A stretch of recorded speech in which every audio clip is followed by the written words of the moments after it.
Hello, welcome back to Caught Above the Cut. So this is the third and final video of the charity walk I did for the Cotswold Canal Trust.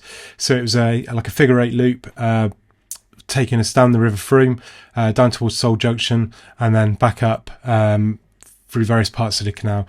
The first two videos, the first video took us to Saul, second video took us to Westfield Lock, and the final video is going to take us from Westfield Lock, or John Robinson Lock as it's now going to be known, up to the ocean, where the walk ended at the church. Please do watch the other two if you can, but thank you very much, and I hope you enjoy.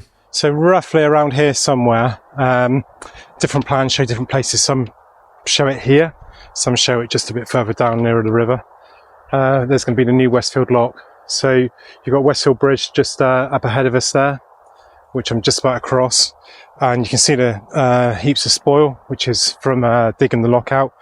See the videos I've done on that. I've done some work parties there with KES, CRG and Waterway Recoveries Group. The line's going to come through. There's going to be kind of like a corner there, not for mooring, but sort of so boats can turn. It's going to be a bit wider than the rest.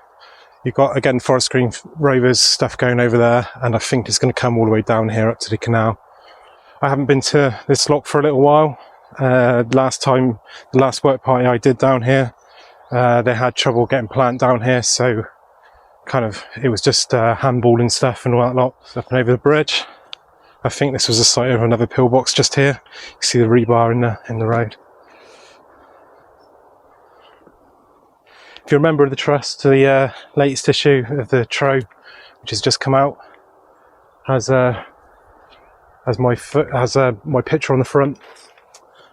You'll see me sort of stood where I am now. The drone just sort of up to the left, looking down. There's a bit of my footage in the magazine as well. It's a great little magazine as Canal Trusts go, which is one of the perks of being a member. So please do have a look at that. The links will all be in the description.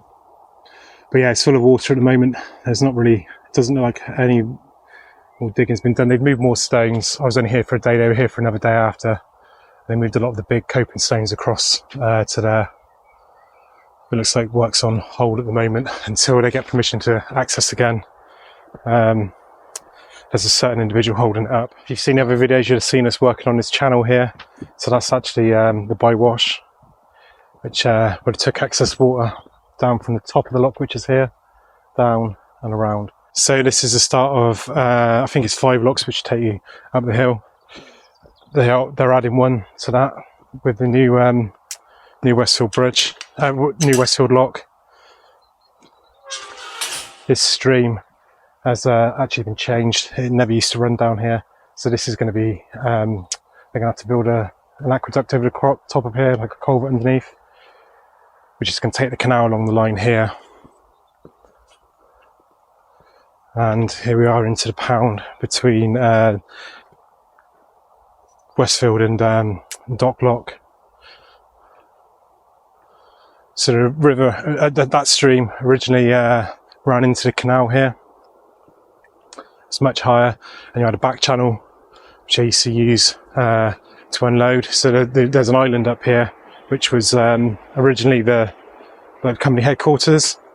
So it was quite a bit of area for sort of mooring and unloading with that higher stream going through. It then ran down through this spillway. So this is quite a fancy spillway. It's got can hold the canal at 3 different levels, and that runs off down towards stream, down towards the River Froome. So they had issues with flooding, so which is why they diverted that stream down the river further on. So I set up to Dock Lock, named because there was a dry dock here. So this is the old company buildings on this land here. The White House up there. I think it was a toll house. Then you've got, I think that the red building there is original, and there was another building as well. You can see the old entrance to that there. You can see the wall steps away there, or pulls away there, and you've got the opening just there. So we're up on that top bit there. I'm not sure if that was I think that was a dry dock. I'm not too sure if it's top or bottom. You normally put it at the top of the lock so you can drain it out. But I found plans before which suggested it was actually at the bottom of the lock, built in behind the wall. but that would mean pumping out, so I don't think that's correct. So I'm just on Pike Bridge, Pike Lock below me here. This is had quite a lot of work done. The scaffold's just come down in here earlier in the year. I have done a little video on restoring a lock, which this features heavily in, as well as Westfield Lock behind me. But this basically just needs gates doing, and it's ready to go. This is a good example of how well stop planks work. If you want to stop the canal from below. Now, I've done loads of filming up here before, and there's always water running over, and it's hard to tell if that water's actually running over or through the gaps. But it's quite clear it's not, it's just it's running. So the spillways are doing their thing, which is just here. That's taking the excess water over and down underneath the bridge, and the stop planks are stopping the lock filling. So if there's ever an issue with a lock, say the gate goes or something like that, you'll find stop planks on every single lock. They're in a variety of positions. They might be under like a little tin shed type thing. There's a canal, I think there's a few canals that do it. You'll see in the bridges, there's like a little door in the side of the bridge. It's only small, and they slide them in through there. Got the old barge up here. This is, I think, the first working barge that the trust used. This is Blunder Lock, which is also known as the A419 lock. And then the next one is, I think, is Newtown Lock. This was named Blunder Lock because when the engineers were setting it out, they actually set it out wrong. Hence the name Blunder Lock. It wasn't originally going to be called Blunder Lock. And that's what I mean about little tin sheds with the stop planks on. So if this lock went wrong, they would put them in the end. So you can just see, just on the other side of these gates, they've got the little cutouts.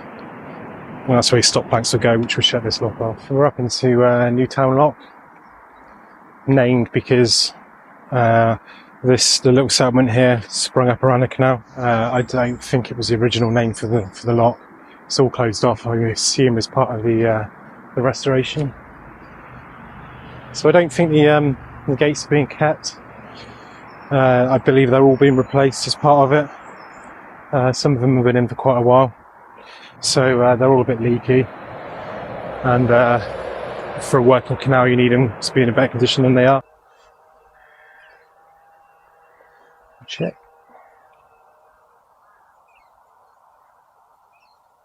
Then on to Newtown Roving Lock. So the towpath crosses the canal here.